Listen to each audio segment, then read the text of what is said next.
Today, do you consider this a victory? I don't consider it a victory or loss. I just consider it me fighting for my community. And I actually think this is an important point, an important inflection point for this country. You and I talked about this on Wednesday. We have to talk about these subsidy contests that are out of control. When Amazon, which doesn't need the money, is squeezing governments for billions of dollars just to show up, we've got a problem. We've got a problem that Europe recognizes, which is why they don't allow these kinds of subsidy contests in Europe.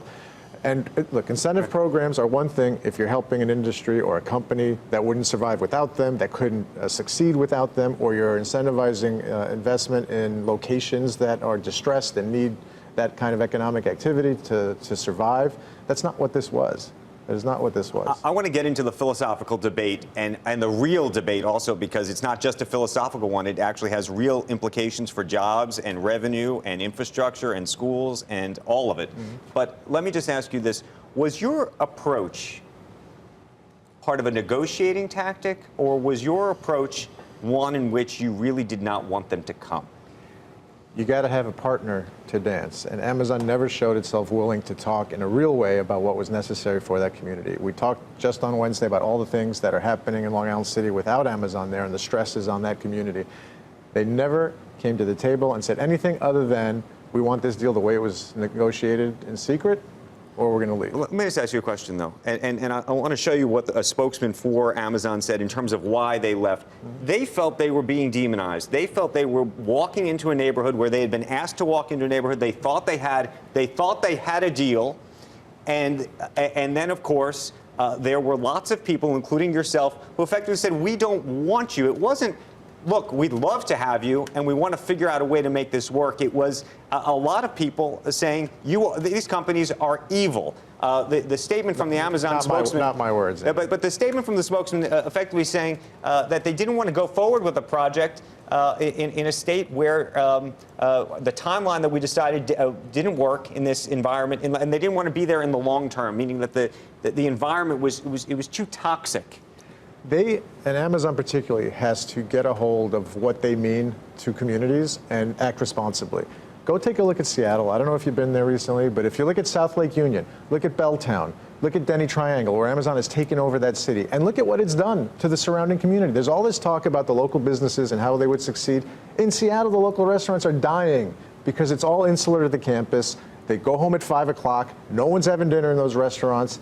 It is, when they come in and take over a community like that, the community dies. I am not going to suggest to you that there are not issues in San Francisco, in Seattle, in all sorts of places, much of which I would suggest to you is the responsibility of the political class to try to figure out housing and infrastructure, if you will, for all of these things. The question I have for you is, it's a binary situation now. These 25,000 jobs are lost, and the question is, do you feel responsible for that? I feel there's a lot of people responsible, most notably Amazon, which refuses to behave like a responsible corporate neighbor. If you're going to come to a community and you're going to turn Long Island City into what's happened in those towns in Seattle that I mentioned, you got to come correct and say, I want to help this community thrive. I don't want to destroy your subway system. Is 25,000 jobs not helping a community thrive? Where are those people going to live? Where are their kids going to go to school? How are they going to commute back and forth to work? How is that all going to happen? What I don't understand, and I'll go back to the math we talked about earlier. We were offering an incentive, a subsidy. By the way, AOC said that somehow this $3 billion, magically now can be used for something else. Is there a financial illiteracy problem in Queens today? Well, $500 million of it can be. $500 million was in the form of a cash grant that Amazon was getting. That money can be redirected. The rest was in the form of incentives going forward. So, but make sure people understand that $500 million was the only grant portion of this. That's correct. So, but $500 million, the rest of it was incentives. Let's just put this on the table. I've said that repeatedly. I've never been unclear about that. Again, $3 billion of incentives.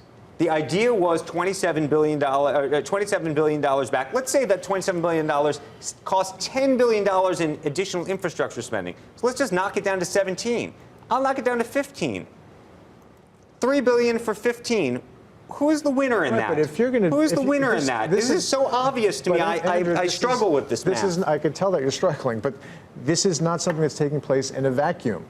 That logic takes us off the end of a cliff, because then why not give them $10 billion in incentives? Why not give them $15 billion if you think you're going to get $25 billion back? Because we have to stop the madness of saying we're going to be giving our public dollars to private companies. Let's get woke to the woke, which is to say you can win the Twitter war. I appreciate you have won the Twitter war, but the real war is about the real economy. It's about real jobs. It's about real people. And what I want to know is who is going to create the kind of revenue that Amazon is? Google. Google's coming to Long Island City? No, Google's coming right to down Manhattan. the street. Yeah, to Manhattan. Yeah, and those revenues go to the New York State tax coffers, the same exact place where any revenue generated in Long Island City would have gone. You don't look at this as one of the great missed opportunities for your district?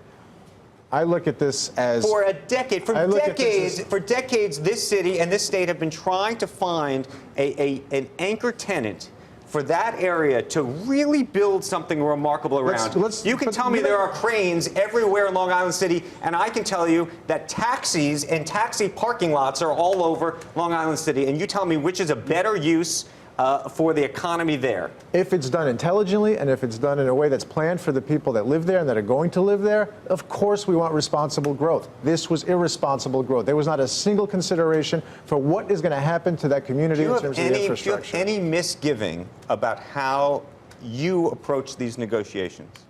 No. I don't. No. There's nothing where you say to yourself, you know what, if I could go back in time, I wish I had done it this way because, boy, I would have loved to get Amazon here.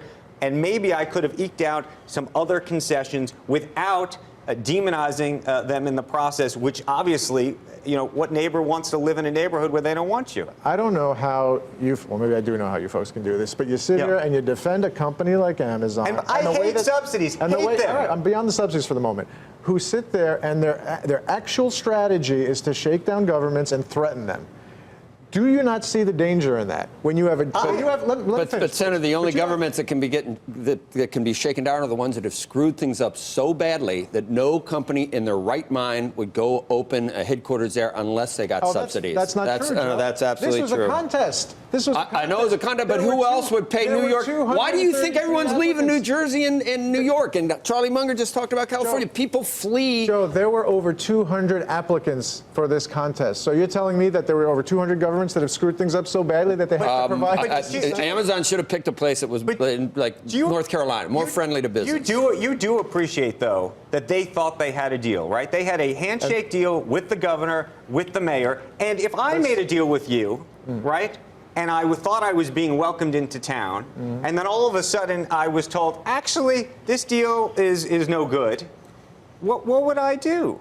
What you got to understand is that there's a way government functions, and it's not with one person deciding for everybody else. By the way, again, we can have a philosophical conversation about what. More than philosophical. But here's the philosophical piece of it.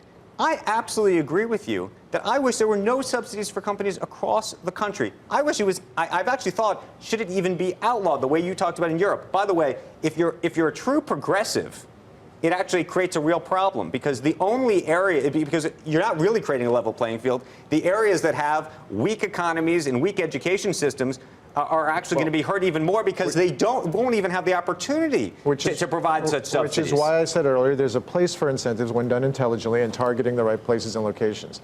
But this is not that. This was the opposite of that. But it's hard to. $1.2 billion of this was refundable tax credits only if they created 25,000 jobs by 2028. So a contingent incentive.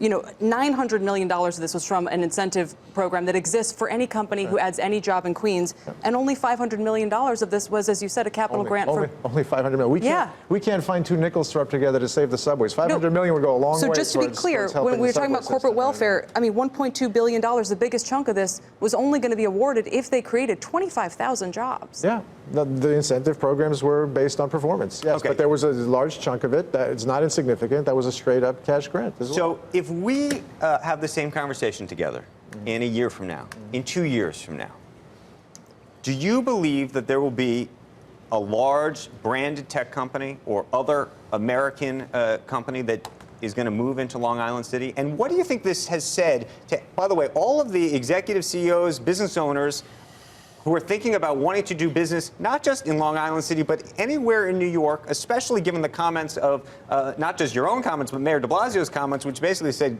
good riddance, even after ostensibly negotiating a deal in good faith What do you think what kind of signal does that send? I hope it sends the signal that if we're coming here for the talent pool, we're coming here because New York is value added, and we're coming here because we want to, not because we're getting paid to be here. Senator, you need since you have reverse subsidies, it's systemic in New York and New Jersey and other places. You need subsidies to offset the reverse subsidies. The interesting point that we really need to do is take a look at the holistic way that we're doing economic development.